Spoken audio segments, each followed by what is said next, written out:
Bien, otro periférico imprescindible es el teclado.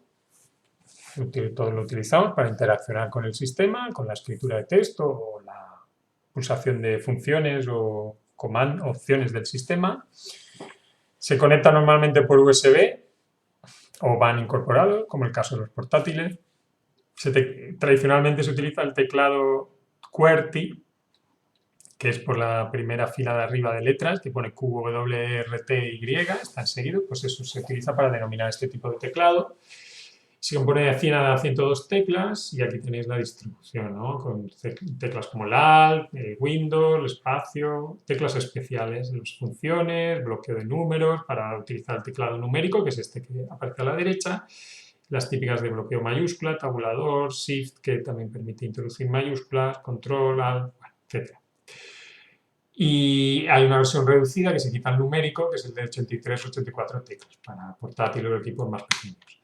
Aquí lo correcto, lo más importante a tener en cuenta, o una de las cuestiones más importantes, es que el sistema operativo debe incluir una configuración adecuada para el teclado, ya que si utilizamos un teclado inglés o un teclado de otro país donde la posición de las teclas cambia, pues si no tenemos el correcto cargador, la nacionalidad correcta del teclado, pues podemos fallar al pulsar una tecla, ¿no? Aunque en el teclado ponga la ñ, tenemos configurado americano, como pone aquí, pues la ñ es sustituida por un punto y coma, como veis aquí, ¿no? La pulsación.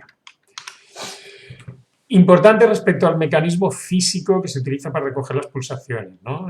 O qué tecnología lleva, qué sistema.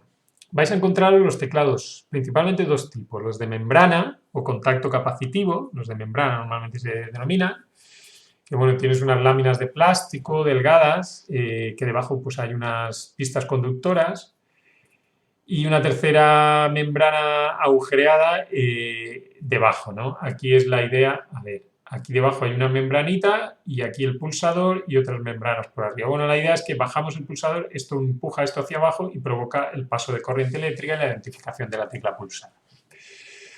Esto es lo más usado, bueno, ahí veis la membrana, como se ve perfectamente las membranas que lleva, esas tres membranas que hablamos, una interior y una tercera membrana de separación. Bueno, no me detengo mucho más, pero que sepáis que estos son los más económicos, los más usados.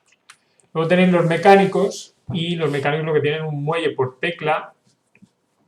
Entonces, este tiene una ventaja, porque si os fijáis, la membrana es continua. Entonces puedes pulsar una tecla y vas en cierto modo arrastrando las de alrededor porque forman casi parte de la misma elemento, sí que forman parte de la membrana general. Mientras que el mecánico, la ventaja y por lo que lo hacen mejores teclados es que cada tecla es independiente, lleva un sistema independiente con un muelle debajo que al pulsar bajas, haces contacto en el circuito de debajo para identificar la letra y luego sube el muelle, ¿no? Entonces, ¿qué bueno tiene esto? Pues que son más fiables y duraderos que las de membrana, pero son más caros. Vais a notar los mecánicos buenos, los teclados mecánicos buenos son muy caros, de más de 100 euros y demás.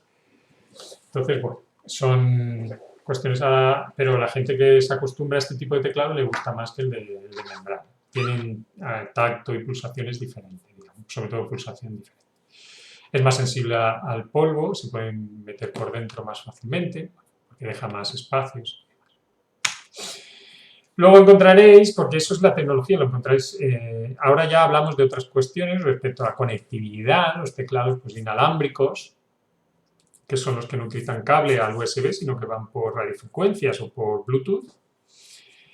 El problema es que necesitas pila, porque el teclado para conectarse pues, es un componente activo, necesita emitir Bluetooth, emitir radiofrecuencias, necesita un emisor, el emisor necesita alimentarse con corriente eléctrica, con lo cual necesita tener una pila, porque es un elemento independiente, ¿no?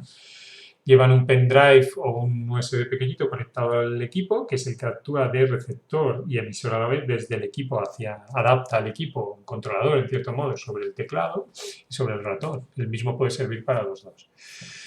Teclados ergonómicos, nada más que no es un tema de conectividad aquí, sino de posición de las manos, que sea adecuada para evitar lesiones, especialmente las de túnel carpiano, que somos muy sensibles cuando trabajamos con el teclado un gran número de horas, pues estos teclados, aparte del reposabrazos, almohadillas, etcétera, pues es medidas ergonómicas para mejorar nuestras condiciones de trabajo o de actuación con los teclados.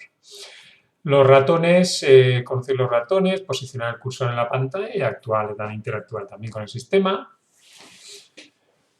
Normalmente se van a conectar por USB, antes se utilizaba el PS2, anteriormente se utilizaban los puertos COM, el COM2, bueno, en definitiva, actualmente es todo por USB y os encontraréis algunos portátiles que llevan lo que se denomina touchpad, panel táctil, que podéis mover el dedo y seleccionar la zona y pulsar. También aquí es importante el emisor de luz, fijaros otra vez el LED, ya se utiliza LED como emisor, ya veis, en casi todo, por su buen rendimiento y su bajo consumo eléctrico, emitiendo luz infrarroja en este caso, sobre una superficie, entonces busca el rebote, ¿no? Esto en aire, pues claro, no funciona, necesitas una superficie debajo para al mover emite una luz y rebota, y gracias a eso localiza la posición en el propio movimiento y localizamos las pulsaciones y demás. Esta luz rebota sobre la superficie. Es decir, la superficie es importante, ¿no? Porque si es rugosa, el rebote no va a ser lo más correcto. Entonces hay que tener una superficie adecuada. A veces pasa que sobre una mesa no funciona, tienes que poner un papel o algo porque no detecta bien la superficie. Puede ser inalámbrico, 2,4 GHz suele ser Bluetooth. Ya digo que pues estos serían los ratones. Fijaros siempre el tema de los botones, izquierdo, derecho y central. En medio suele tener la rueda de desplazamiento y se pueden adaptar en la función de esos botones también.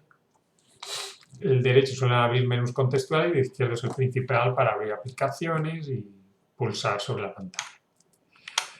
Bueno, pues esto sobre teclados y ratones.